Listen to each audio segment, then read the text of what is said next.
let's set the scene. You're a brand new modeler and you're having a bit of trouble with your hand painting. So you pop online and ask for some advice on how you can improve your first model kit because you're not entirely happy with the paint. And the first comments to appear all say something along the lines of, just get an airbrush. Hello everyone, I'm Matt, this is Model Minutes, and join me on the Workbench for this Workbench Ramble as I explain why I think that just get an airbrush is actually bad advice for a beginner. Let's get into it. So I see this comment on social media quite often. I see it on Reddit, I see it on some forums, and I even see it in the comment section of my own videos from time to time.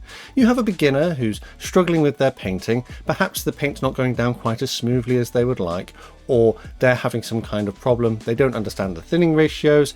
They're a beginner, they're going to be learning new skills and techniques as they explore this hobby. And a number of the first comments all just say, get an airbrush. Why don't you get an airbrush? Oh, this problem would be solved by using an airbrush. And I actually think that this is not great advice for a beginner. If you're a beginner, you're just getting into the hobby, you're just figuring out what works for you, what you enjoy. And I think that hand painting teaches you a lot about how paints actually behave and how they work. And even if you did have an airbrush, you still have to hand paint things on occasion because unless you're incredibly talented and like to mask everything, I think that hand painting small details and things are going to be a skill that you're going to need. So hand painting is almost like the basics, and then you would move on to using an airbrush. But to give a beginner who's just started out the advice to go and get an airbrush just seems a little bit ambitious, perhaps, and it doesn't really address the problem that that modeler is having at that moment in time.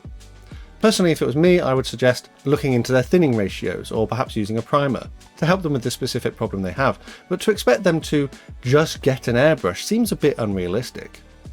Now, the reason why I say this is because I've been airbrushing for about 5 years now, so about half the time that I've been creating content on YouTube. And in those 5 years, I'm still only just figuring out the best ways to get a nice smooth finish and, mottling. Mottling is something I've really struggled with, and only in the last 18 months or so, I would say that I've kind of figured out how to get it looking okay. So if you're a beginner and you've just started this hobby, you're going into it trying to learn loads of new skills and techniques, and then on top of that you've got the airbrush thing to worry about. Airbrushing is not a silver bullet. You don't just buy one from the shop and use it straight out and get amazing results. It's a skill and a tool that you have to learn to get the best out of it. So from my point of view, over the last 5 years, I've realized that there is an awful lot that you have to do with airbrushing in order to get quite nice results. So first up, you've got to learn what the airbrush actually is, how it actually works. If you have a problem, there's paint not flowing through the airbrush, there's bubbles in the cup, what do you do about that? Is a beginner going to understand that they have to strip down their airbrush periodically and give it a deep clean? Are they going to use the correct cleaning fluids? Are they going to use it in a ventilated space? Are they going to have protective equipment to wear? Airbrushing, you're putting atomized paint into the air. You don't want to breathe it in. If you can smell it, you're breathing it in. So, protective equipment. I've got a spray booth back here as well. I always do it in a ventilated room with the windows open, so I'm trying to minimize that risk. How often should they be stripping down the airbrush? What needle size should they be using? Can different needles and nozzles be used together? Objectively no, but these are questions. Like, what's the difference between a single action and a dual action airbrush?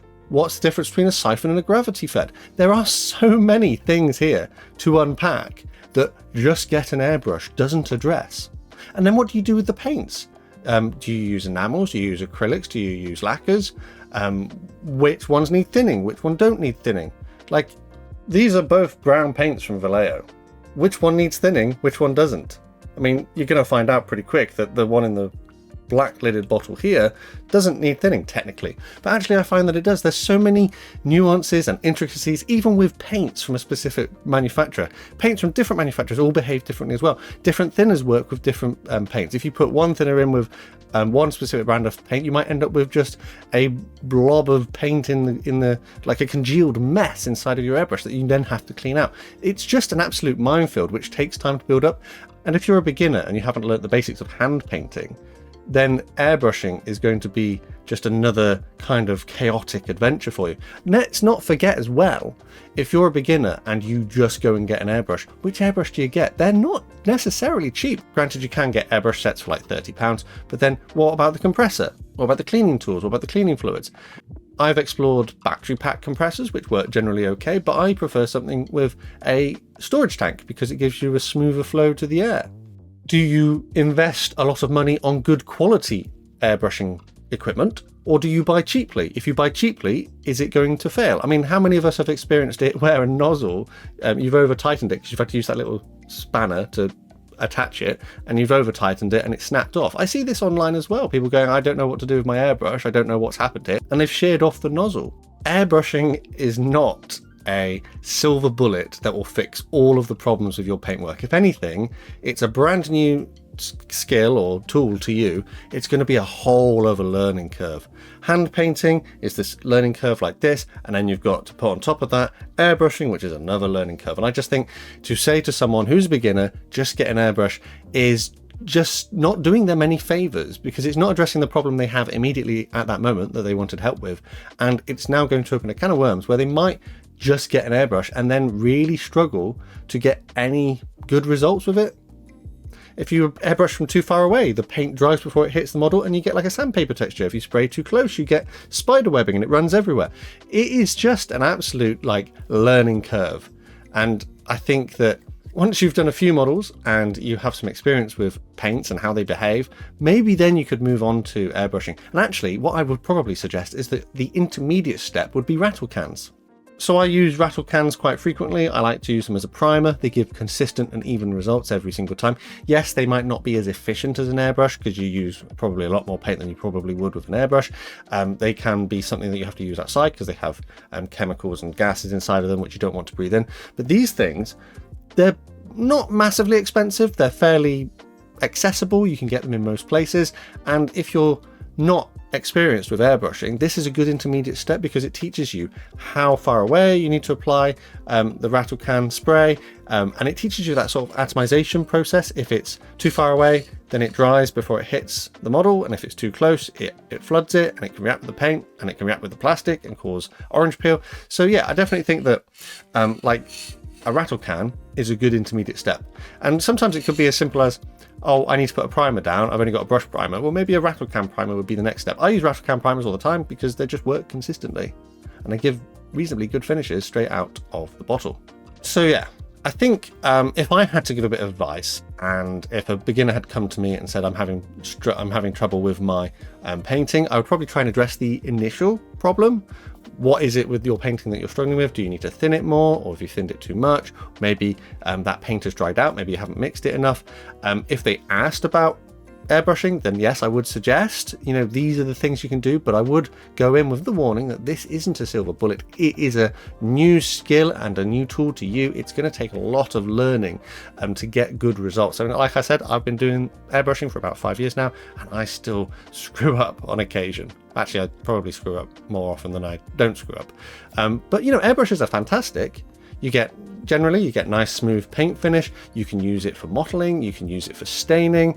I use them for varnishes and primers. They are a really versatile tool, but that doesn't come without that massive learning curve.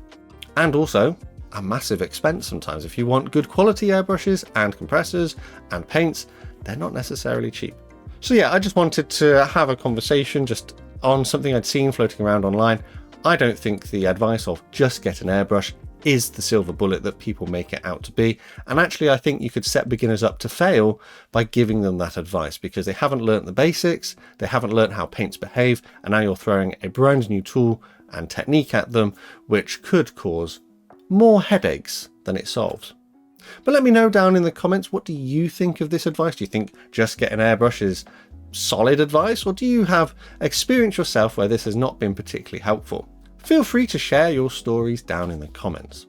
Don't forget that we do have a Model Minutes Model Club as well. Massive thanks to these guys on screen for the extra support they give the channel, allowing me to create consistent content. And if you'd like to get early access to videos and other exclusive perks like these guys, then check out the links below the video on how you can join the Model Minutes Model Club. Alternatively, you can help support the channel in other ways, and again, full information is below the video. But the best way to support the channel for free is by subscribing with notifications turned on so you never miss a modelling upload.